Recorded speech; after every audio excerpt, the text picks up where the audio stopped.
good afternoon, good evening, whatever time it is you're tuning in. Welcome back to another edition of The Bookworm Mom. Today we are going to be talking about the last book written by one of our great conservative minds, Mr. David Horowitz. The book is entitled America Betrayed: How a Christian Monk Created America and Why the Left is Determined to Destroy Her. Ooh, that sounds really interesting. Yeah. Now this book is published 2024. Mr. Horowitz died the next year in 25. So we have lost him. It's a sad. We keep losing these great minds. Yeah. And so just going to read a little bit right off the jacket, kind of give a history of him and kind of what this book was for in his mind. He said, America is now engulfed in a crisis that goes to the very foundations of its democracy. Now, keep in mind, this would have been written essentially during the Biden administration period, leading up to the end, even when Kamala has now switched over and she's the person running. Anyway, to destroy Americans' pride and undermine their will to defend it, the attacks on America's heritage began with malicious slanders that turned the American dream of equality and freedom into a white supremacist nightmare. Now, you remember Biden was famous for the greatest threat to America is white supremacists. Yeah. I don't think that was true then, nor certainly not now.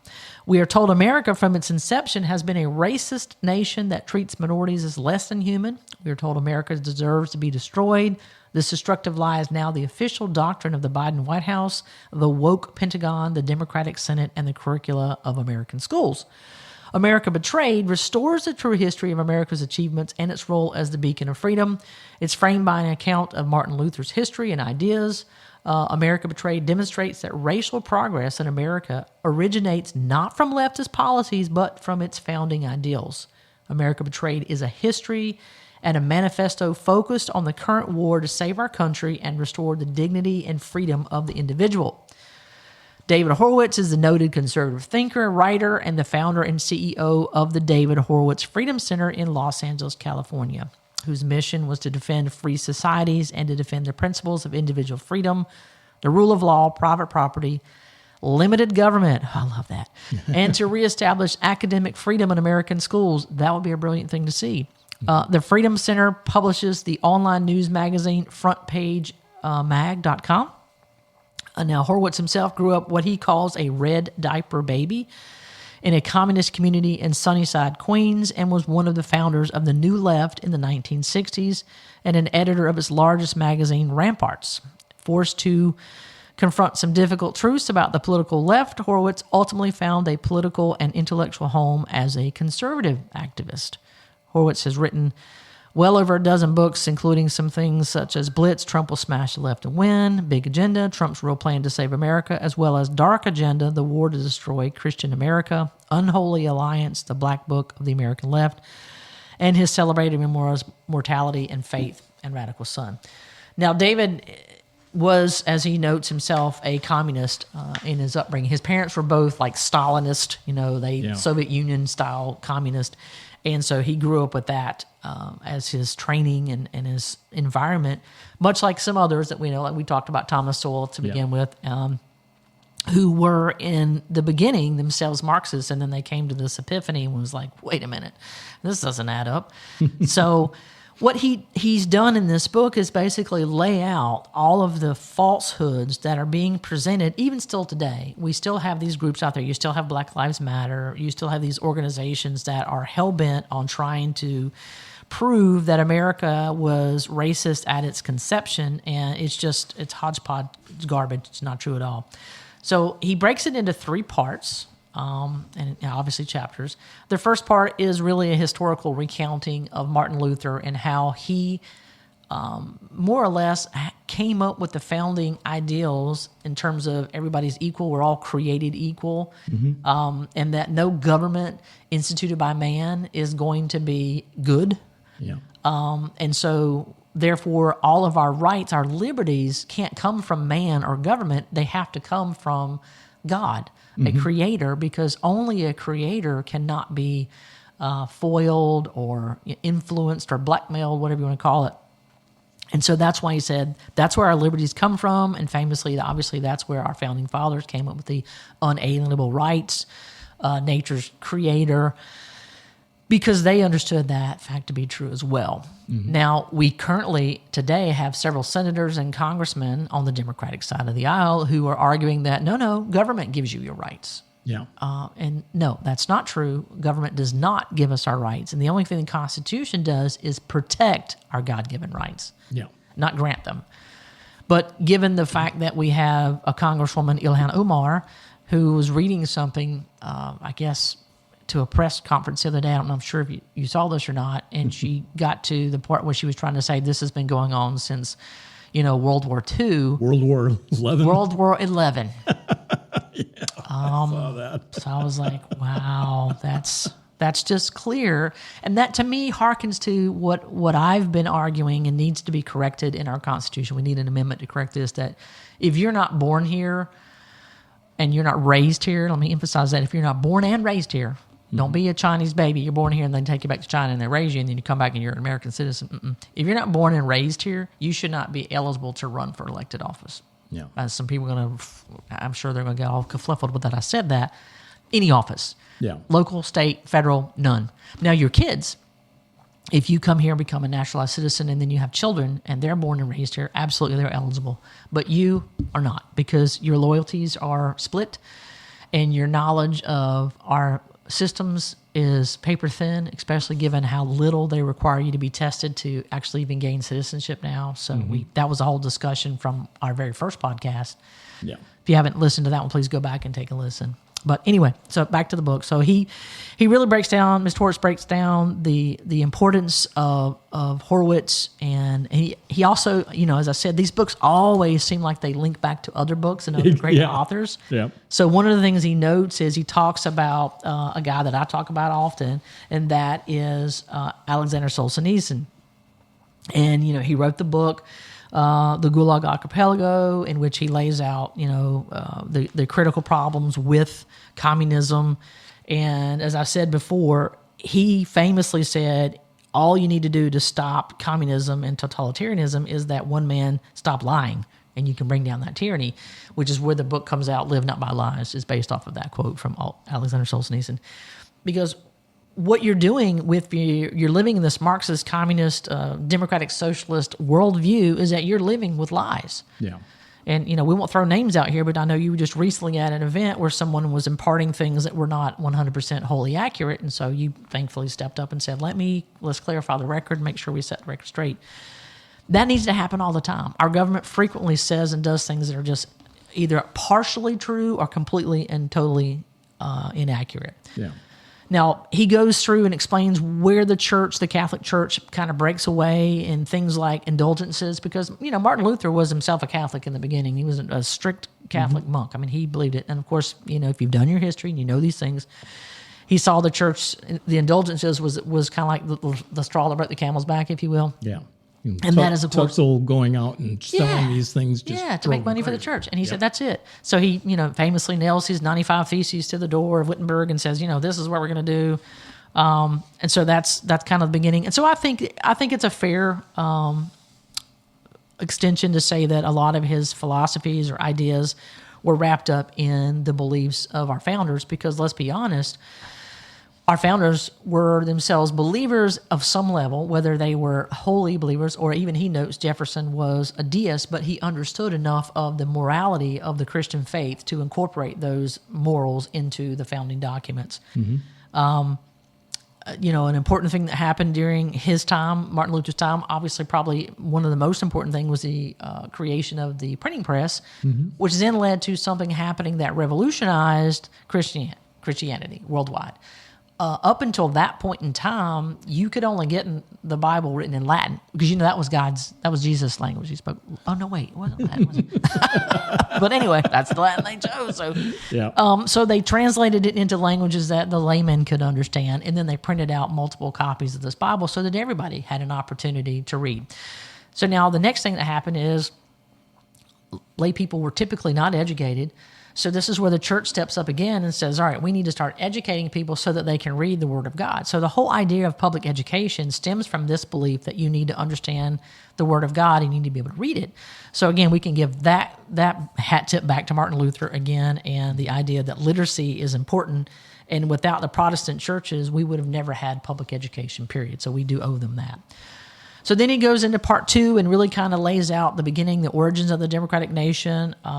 He talks about the church and state a lot. And he lays out why the church and the state cannot be united, because we don't want the state to create, like the Church of England, a religion that everybody has to adhere to. He says, no, by the time he takes over, I think there's probably only a handful of Protestant denominations in the beginning, but now there's, I don't know, I think Mr. Horowitz says something like, I don't know, there's several thousand, like 13,000. It's a ridiculous amount I didn't realize there were that many, but there are apparently. So he lays out that it's very important that you have that separation there, that the church not be controlled or created or dominated by the state. So that was an important part. He then goes on to talk about the importance of America as a nation of free people, and that everybody is born with this freedom, which clashes with this new adage of the Project 1619. Where they're saying that, we've always been a slave-owning, racist, white supremacist nation, when nothing could be further from the truth. In fact, if you do your history, you'll find that the slaves that they talk about that came in weren't actually slaves. They were indentured servants, and so they were supposed to work for 5 to 8 years to repay the cost of the shipment to bring them there, their travel. It wasn't until later that slavery became sort of the thing, the onus that happened. And, this can't be emphasized enough. We established our country in 1776, and within 20 years of establishing our country, I think it was 1807, we had abolition of slavery in the northern states. So we were this white supremacist, racist nation. A couple things should have happened. One, somewhere in the founding documents, there should have been a clear language that said white people get the following benefits, but not black people. Yeah. That's not anywhere in our Constitution. And then there should have never have been any abolition of slavery. That should have never occurred in the northern states. Now, it did happen later in the southern states. And for people that don't understand, we fought a civil war to grant freedom to the oppressed people. So what kind of racist nation divides itself to the point of, bloody conflict, brothers against brother, if they're racist? That's just asinine on its face. Yeah.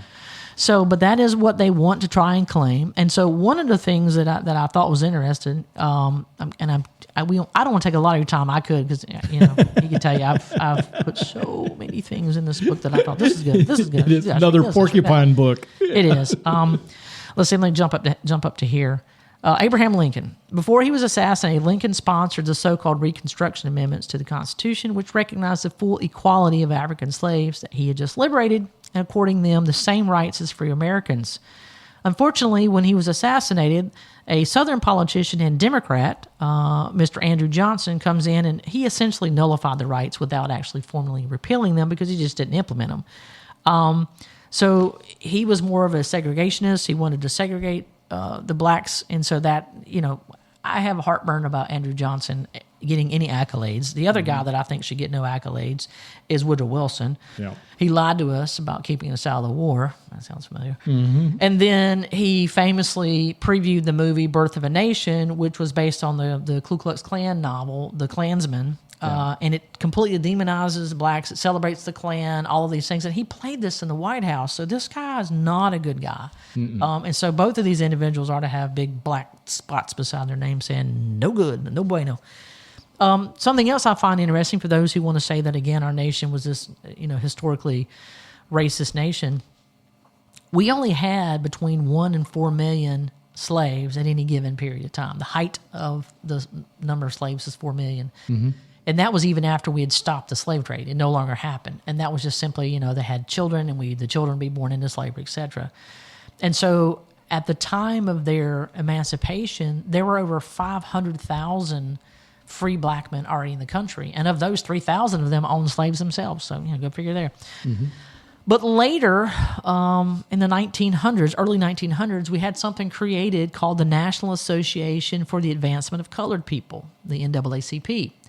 Now, if you were to talk to your average young person today and ask them, who founded the NAACP and, where did it come from, they would probably maybe throw out Martin Luther King's name. And they'd be wrong. Mm-hmm. Because it's founded by white people. Yeah. That's like the first president of the NAACP, Moorfield Story, was white. Yeah. White. Served as the president from its inception in 1909 all the way for 20 years until he died in 1929. The next highest NAACP award was called the Spingarn Medal. It's named after a Jew, a white Jew who led the role in the organization and served as its president from 1930 to 1939. So the idea that somehow whites were not important because we're all racist, supremacists, Right. is nonsense. But it does give birth to this black nationalism and black supremacy that starts to take root. But prior to that, you have this great guy whose father had originally been named Michael King, and he goes over and he does some sort of a historical dive, and he learns all about Martin Luther. And he's so impressed and inspired by him that he changes his name to Martin Luther King, and then he changes his son's name to Martin Luther King Jr. Mm-hmm. And so we all know the famous speech that MLK Jr. gives. It's frequently referred to as "I Have a Dream." Probably the only more significant speech, Mr. Horowitz notes, would be the Gettysburg Address. Yeah. So I'm just going to take a quick moment just to read a few of the lines from that. I have a dream. I still have a dream. It is a dream deeply rooted in the American dream. I have a dream that one day this nation will rise up and live out the true meaning of its creed. We hold these truths to be self-evident, that all men are created equal. What? Wait a minute. If we're a nation born out of racism and white supremacy, then we wouldn't have had that, and we'd have made it very clear that we hold these truths to be self-evident, that all white men are created equal. But that's not what our founder said, is it? No. He goes on, I have a dream that one day out in the red hills of Georgia, the sons of former slaves and the sons of former slave owners will be able to sit down together at the table of brotherhood. I have a dream that one day even the state of Mississippi, a state sweltering with the heat of oppression, will be transformed into an oasis of freedom and justice. I have a dream that my 4 little children will one day live in a nation where they will not be judged by the color of their skin, but by the content of their character. What I find most pressing at this moment in time is that there are so many within the Black rights movement, the BLM movement, Black Lives Matter, which really should just be called Black Live Marxists, but anyway, because they're Marxists. Oh, yeah. They don't see it that way anymore. They don't want to be judged according to the content of their character. They want to be judged according to the color of their skin. They think that DEI is the way to go, that you should look at someone first and say, okay, well, this person is a minority based on the color of their skin, or their gender, or whatever they say their gender is, or their sexual orientation. And we should, by that, ignore their character. Yes, exactly. And so that's extraordinarily problematic, but anyway, I digress.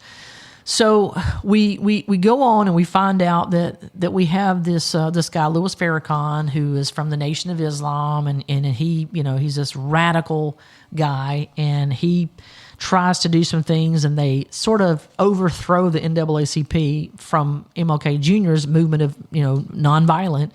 So they want black power, and that's what they are focused on. And so one of the things he does is he creates or he initiates something called the Million Man March. Mm-hmm. And some of the members of the NAACP were not too happy about it because they didn't like the word man, million man. If they just had the Million Person March, maybe they'd have been happier. But by this time, the NAACP has been taken over by the likes of Jesse Jackson, Al Sharpton. So they're not the best of the best. But a guy who did kind of hold the line there was one of the civil rights icons, John Lewis. He didn't attend this march because, in his words, Farrakhan's message was to resegregate America. So there were still some members of the NAACP and the black community who said this idea of segregation is not the way to go. We already fought that battle. We won that battle. Let's don't regress back to it. Right. Then we talk about... I want to read this real quick. I just think this is pivotal about Donald Trump because they referred to him as a white nationalist and a white supremacist. They leveled it against him, a man who's literally been, according to Horowitz, a lifelong supporter of Democrats and their liberal causes. And in 1986, Donald Trump received an NAACP award alongside Rosa Parks and Muhammad Ali, presented to them by Jesse Jackson. It was also despite the fact that during the campaign and his presidency, Trump had made special outreaches to black communities and added large federal contributions to black institutions like historically black colleges and universities. But somehow we're supposed to believe that he's this big, huge racist white supremacist. Uh-huh. Yeah. Folks, if you've ever met a racist, and I've met some, they ain't giving y'all nothing. No. If you're white, if you're Jewish, if you're Hispanic, if you're anything other than a Caucasian, you're getting nothing from them but hatred. They're not going to give you any money. They're not going to support you in any way. Unless you're part of the Southern Poverty Law Center, then you'll get plenty of money. Right. Yeah. Right. Well, that kind of plays into, we'll get to that later, the ends justify the means kind of thing. So, again, they had this moment in 2014 with the death of Michael Brown, hands up, don't shoot, all of that. And so that's where the Black Lives Matter sort of takes off and gets its impetus, and then it starts rolling down the road. Mm-hmm. The whole thing, in essence, in this book is that he breaks down how radicals trained by men like Saul Alinsky kind of infiltrate the political scene, the political Democratic Party, and they start saying, listen, you guys over here in the Marxist revolutionary corner, you just want to go out and everything's a nail in your hammer. That's not the way to do it. You need to infiltrate, look like you're, in it to get along, and then slowly take over all of the institutions, and then you'll be the ones in charge, and you won't have to do all this Hulk smash stuff. Yeah. And so that's really what starts to occur. And some of the most important people in the Black Lives Matter movement, or I should say in Saul Alinsky's corner, Barack Obama was a big Saulite, and Hillary Rodham Clinton, major. And she wrote her thesis on Saul Alinsky. So these guys understood it. They understood what their role was supposed to be. And so they did it. Now, Biden himself was a racist. He actually was. It's funny to me. If they had criticized him for being a racist, there's so many ways to prove that. In fact, Kamala Harris did point it out on the campaign stage back when she was in the race. That's true. She pointed it out, and then somehow I think it was after Bird's funeral. And, and was eulogized by Biden. But who thought he was great, and he was a huge racist. But anyway, I just go back to the quotes in the paper where, Biden refers to the schools as jungles and so on and so forth because black kids were there. Yeah. I don't know how you get much more racist than that, but anyway, it works because the ends justify the means, and that is a big push. And then you have Obama again. He's a big guy within. You don't vote for me, you ain't black. Yeah, that was Biden. You don't vote for me, you ain't black. You ain't black enough. So this quote, to me, his and his wife's quotes just make me kind of want to throw up a little bit. But Obama said the following, and I think you probably remember this quote. We are 5 days away from fundamentally transforming the United States of America. Mm-hmm. Yes. Some people said, oh, it's Obama-nation. I said it's an abomination. Yeah. This guy. So anyway, again, major Saul Alinskyite, and Obama got his start as a grassroots community organizer, which is exactly how Alinsky trained his people. This is what you're supposed to do. You start out in the communities, and you work your way into the social fabric of society, and you get money from the federal government and have it funneled to where you actually want the money to go, which makes me think of Minnesota, California, where they've gotten all these federal dollars, and they're supposed to be helping the less fortunate, and they're not. They're helping the criminals in our society. Yeah. The corrupt. He even the World War XI woman who can't understand how much money she's worth. Yeah. It's just insane because she has, and her wine, she's Muslim. They don't drink alcohol, but her husband had a winery, so go figure. Oh, the winery's gone, but yeah. Right. This was an important quote, I thought, to deal with this. It said, the issue is never the issue. The issue is always the revolution.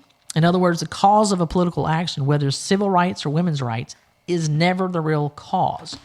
Women, blacks, and other victims are only instruments in the larger cause, which is power. Mm-hmm. So again, it's power for power's sake. He talks about Obama and his relationship with Acorn. If anybody remembers Acorn, we found out they were doing some very sketchy things, duplicitous things with votes and voter registering people that weren't really alive or eligible to vote, if you will. So that was a major ordeal. And Trump was obviously pretty important there. He had three of his Chicago mentors were literally trained at the Alinsky Industrial Areas Foundation. Yeah. So, I mean, this guy is as close to Linsky as he can get, even though he can argue, well, I never met the man. Okay, well, you got pretty close. So you embraced everything he believed, even if you didn't meet him. And, one of the things I'll say about Linsky's book that everybody kind of knows, Rules for Radicals, that's the title that we all talk about. Yeah. People go and look at his signature work and look at the beginning of that book, and it literally shows that he dedicated this book to the devil, to Satan, because he said, hey, this was the first radical, this is the first rebel, and we want to dedicate this to him. Because part of what Marxists believe is that you can't have a God, you can't have a faith. Because if you have that, again, it goes back to Martin Luther, we can't have a church or a state built on man because we're fallible. It has to be an infallible creator who cannot be blackmailed or influenced. Yeah. And so the first thing that Marxists realize is, we got to get rid of that. Can't have that. Yeah. So that's one of the reasons why you'll find that Marxism, communism, socialism, they don't align with faith. And they don't align with a belief in a God. They break away from that pretty quickly because they don't want you to have any reason not to just go blindly along with whatever they say. And they'll tell you that no matter what happens, it is essential that you keep your mind on on the ends, not the means.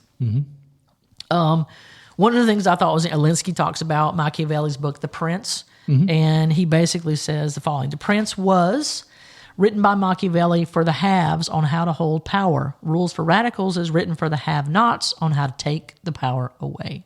So, yeah, that's good. That's why you see they want to tax everybody until they become that body. Yeah. You look at Bernie Sanders, let's tax the rich. The millionaires should be taxed. Oh, the millionaires, they'll pay tax. And now he's a The millionaire. oligarchy. So now he's gotten off of the millionaires because he is one. Yeah. Now it's the billionaires. We need to tax the billionaires. I'm like, okay, Bernie, gotcha. And he has 3 homes. Yeah. Explain that to me. That's not very Marxist in nature.